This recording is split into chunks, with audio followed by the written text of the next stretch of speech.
Okay, here we go. Laundry test. This is a pile of clothes. Boy clothes that have been sweated in, piled in a laundry basket, wet towels that have been wet and showered after and stuck in the washing machine, and a little bit of a drippy washing machine that then dripped water into them where they were sitting and kind of fermenting, I guess, for a day or so.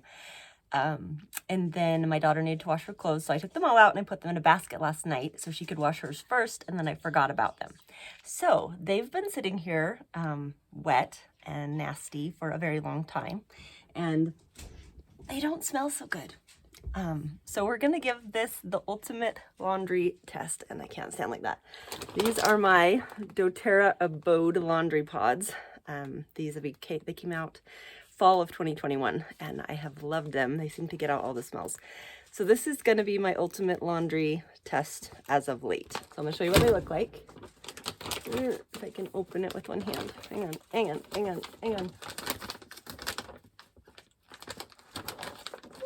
Okay. They look like this. It's just like almost like a dishwasher packet. Little laundry pod, but they don't have any toxic chemicals and stuff in them. So all you have to do, you don't even need to use like the little soap thing, right? You just stick it in there on top of the load, okay? Put it on top of the load, and then we're going to run it. And then what I also have is I have these fragrant, what are these? Laundry sheets. Oh, just kidding, they're gone. I was gonna say I'm gonna try a separate one with that one, but I'm done with those. So just kidding. Scratch that, reverse it. I'm cropping this video. Okay, so I put the laundry pod in on top. I'm going to close it. I'm going to run it on active wear. So let's see. I'll put it on active wear, nope, on easy care, which is a warm temperature and medium thing. It runs for an hour, and we're going to see what happens with our laundry pods. And then I'll come back and let you know. Start.